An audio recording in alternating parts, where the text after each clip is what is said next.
sur le net, les opposants syriens utilisent les graffitis pour lutter contre le régime.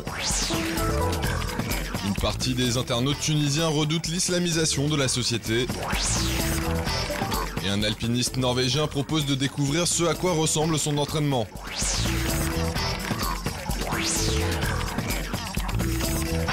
Sur les réseaux sociaux, on les appelle les hommes au spray.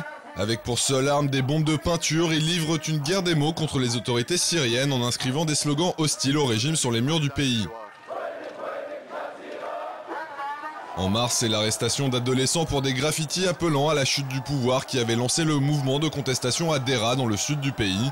Depuis, la mobilisation n'a cessé de s'amplifier malgré la répression, et les tags restent l'un des moyens privilégiés par les jeunes pour exprimer leur hostilité au régime. Des activistes d'un genre particulier qui n'hésitent pas à s'attaquer aux bâtiments publics, comme ici dans la ville de Deir ez-Zor, où les murs de la place centrale ont été nettoyés plusieurs fois pour effacer les traces de ces graffitis. Ce qui est loin de décourager ces hommes au spray bien déterminés à faire passer leur message. Le visage masqué, ils entrent généralement en action une fois la nuit tombée pour échapper aux forces de sécurité. Activement recherchés, plusieurs d'entre eux auraient été arrêtés. Ahmad Kanji est l'un des plus connus.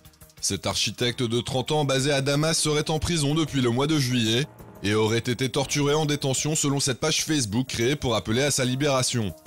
Et les autorités font tout pour tenter d'enrayer la multiplication de ces graffitis politiques. Ainsi, il est désormais obligatoire de présenter une pièce d'identité pour acheter des bombes de peinture dans le commerce.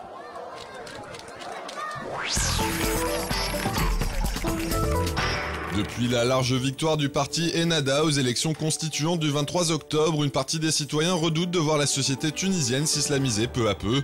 Un sentiment partagé par de nombreux internautes qui se servent largement du web pour exprimer leur attachement à un mode de vie laïque.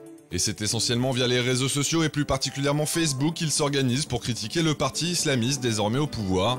Plusieurs groupes rassemblant des milliers d'utilisateurs ont ainsi vu le jour pour défendre la liberté en Tunisie et faire pression sur le gouvernement en cours de formation pour qu'il n'introduise pas de principes religieux dans la future constitution. Des pages sur lesquelles les internautes se moquent allègrement du chef d'Ennahda, Rached Ghannouchi, et le comparent notamment au guide de la révolution islamique iranienne, l'ayatollah Khomeini. Beaucoup, à l'image des quelques 186 000 membres de cet autre groupe, semblent en effet craindre qu'une dictature religieuse succède à celle jusqu'alors exercée par Ben Ali, et estiment que l'arrivée des islamistes au pouvoir va à l'encontre des espoirs suscités par le soulèvement populaire qui s'est déroulé dans le pays. Plusieurs vidéos circulent également sur la toile pour dénoncer les pratiques douteuses d'Ennahda, comme ce clip qui affirme que le parti n'a pas hésité à recourir au clientélisme pour s'assurer le soutien des électeurs. D'autres comme celle-ci présentent l'arrivée au pouvoir des islamistes comme un véritable danger qui finira par ruiner la Tunisie. Enfin, les internautes ne sont pas les seuls à craindre une islamisation de la société. Comme en attestent ces images filmées la semaine dernière dans la capitale Tunis, les femmes aussi veulent se mobiliser pour défendre leurs droits. Elles étaient ainsi plusieurs centaines à manifester pour leur liberté et pour faire comprendre aux autorités qu'elles se battront si nécessaire pour la conserver.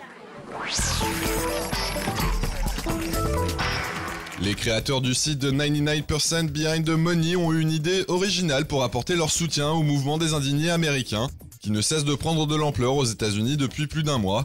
Ils ont en effet demandé aux internautes de mettre en ligne des montages photos sur lesquels leur visage est associé au portrait d'une personnalité figurant sur un billet de banque américain ou étranger.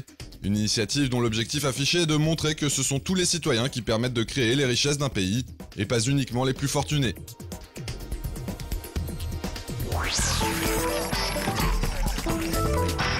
Des caméras cachées pour s'attaquer aux caricatures des banlieues françaises.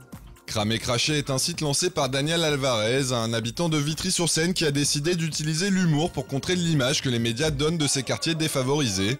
Mise en scène de braquage ou de rencontres entre malfrats, les vidéos se jouent des clichés pour piéger anonymes et célébrités. Dans ce sketch, par exemple, un homme qui doit de l'argent à des gangsters armés jusqu'aux dents va ainsi régler son différend avec un petit concours de danse, sous le regard ébahi de la personne piégée. Magnus Midtbo, un alpiniste norvégien, propose aux internautes de découvrir avec cette vidéo ce à quoi ressemble une de ses sessions d'entraînement. Un court clip qui offre une véritable démonstration de force et de concentration à travers des exercices très physiques, indispensables pour la pratique de l'escalade au plus haut niveau.